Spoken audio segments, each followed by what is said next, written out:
Hi friends, welcome to our channel Chandra's kitchen. నేను ఈరోజు మీకు బెండకాయ టమాటో చట్నీ చేసి చూపిస్తానండి. నార్మల్గా నేను ఆయిల్ పెట్టేసేసుకొని గ్రీన్ చిల్లీ వేసేసుకున్నాను. ఇది కొంచెం వేగిన తర్వాత ఇప్పుడు మనం ధనియాలు జీలకర్ర వేసుకున్నాం. ఆ యూజువల్ టమాటో చట్నీలానే, బట్ ఇందులో మాత్రం పల్లీలు వేయకూడదండి. పల్లీలు కానీ నువ్వులు కానీ వేయాల్సిన అవసరం లేదు. కొంచెం వేగిన తర్వాత ఇప్పుడు జీరా ధనియాలు వేసుకుందాం. కొంచెం వేగింది కదండి. ఇప్పుడు మనము ధనియాలు 1/2 టేబుల్ స్పూన్, జీరా 1/2 టేబుల్ స్పూన్ వేసుకున్నాం. ఇవి కూడా చక్కగా ఫ్రై అవ్వాలండి. మంచిగా ఫ్రై అయితేనే మనం రోట్లో నూరుకునేటప్పుడు చక్కగా మెరుగుతుంది. నెక్స్ట్ స్మెల్ టేస్ట్ అంతా బాగుంటుందండి. ఫ్రై అవ్వకుండా ఉంటే అంత టేస్ట్ రాదు. కంప్లీట్గా వేగిపోయాయండి, చక్కగా ఫ్రై అయిపోయింది. ఇప్పుడు దీన్ని మనం వేరే బౌల్లోకి షిఫ్ట్ చేసేసుకున్నాం.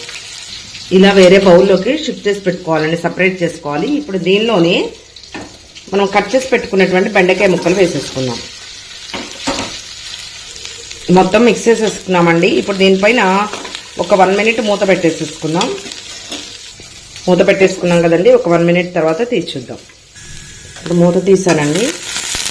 ఇక్కడ కొంచెం ఫ్రై అయిపోయినాయి కదా. ఇప్పుడు మనం 4 టమాటోస్ కట్ చేసి వేసుకున్నాం. బెండకాయలు చక్కగా వేగిపోయాయి కదండి. ఇప్పుడు మనం కట్ చేసి పెట్టుకున్నటువంటి టమాటోస్ వేసుకున్నాం. టమాటోస్ బెండకాయలు వేయటం వల్ల అండి దానిలో ఉన్నటువంటి జిగురు మొత్తం పోయి చక్కగా డ్రై అవుతుందండి. నేను అంతకుముందు కూడా మీకు కర్రీ పెట్టాను, బెండకాయ టమాటో కర్రీ కూడా. అది నేను ఇందులో డిస్క్రిప్షన్లో కూడా ఇస్తాను. చూడని వాళ్ళు ఎవరైనా ఉంటే చూడండి. అస్సలు జిగురు అంటూ ఉండదండి. దీనిలో ఇప్పుడు కొంచెము చిటికెడ పసుపు వేసుకుందామండి. ఇంకా పోపులో వేయాల్సిన అవసరం లేదు. ఇలా మొత్తం మిక్స్ చేసేసుకొని మళ్ళీ ఒక 1 మినిట్ మూత పెట్టేసింది. చూసారా, మీకు ఎక్కడైనా జిగురు కనిపిస్తుందా అండి? ఈ పులుపు తగలటంతో ఆ జిగురు అంతా పోతుందండి. ఇన్కేస్ మీరు ఎప్పుడైనా నార్మల్గా బెండకాయ ఫ్రై చేసేటప్పుడు కూడా కొంచెం మజ్జిగ జీలకర్ర ఇచ్చిన, లెమన్ స్క్వీజ్ చేసినా కూడా ఆ జిగురు అంటూ ఉండదండి. అండి టమాటోస్ బెండకాయ ముక్కలు. ఇప్పుడు కొత్తిమీర వేసేసుకుందాం.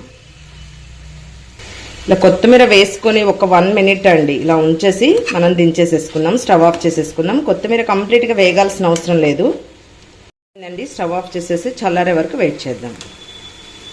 మనము రోట్లో వేసుకుందామండి. ఫస్ట్ వేయించుకున్నటువంటి మిరపకాయలు, ధనియాలు, జీలకర్ర ఇది మొత్తం మెత్తగా నూరుకున్న తర్వాత అప్పుడు మనం యాడ్ చేస్తాం. మెత్తగా మెదిగిపోయిందండి. ఇప్పుడు కొంచెం మనము టేస్ట్కి సరిపడా సాల్ట్ వేసుకుందాం. ఇప్పుడు టమాటోస్ బెండకాయలు కూడా వేసుకున్నామండి. ఇది కూడా మెత్తగా కచ్చపచ్చగా నూరేసుకుందాం. మరీ మెత్తగా పేస్ట్ లాగా చేయొద్దండి. చూసారా, ఇలా కచ్చపచ్చగా నూరుకోవాలండి, మరీ పేస్ట్ లాగా కాదు. ఇప్పుడు దీన్ని ఇక్కడే కొంచెం పక్కన పెట్టుకేస్తాను.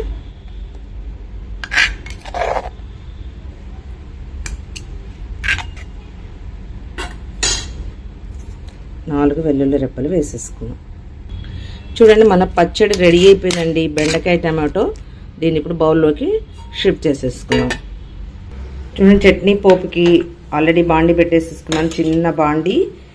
మిరపకాయలు కూడా వేగిపోయాయి కదా. ఇప్పుడు పోపు గింజలు వేసేసుకున్నాం.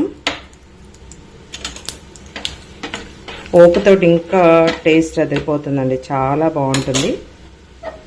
ఇప్పుడు దీనిలో పసుపు ఆల్రెడీ మనం చట్నీలో వేసుకున్నాం కాబట్టి చిటికెడు ఇంగువ వేసుకున్నాం. నెక్స్ట్ కర్రీ మన పోపు అయిపోయిందండి. ఇప్పుడు చట్నీలో యాడ్ చేసేసుకుందాం. చూసారా, మన బెండకాయ టమాటో చట్నీ రెడీ అయిపోయిందండి. వావ్, మంచి స్మెల్, చాలా బాగుంటుంది రోటి పచ్చడి కాబట్టి మీరు కూడా ఇలానే ట్రై చేయండి. Thank you friends. Thank you for watching my channel. Please like, share, subscribe.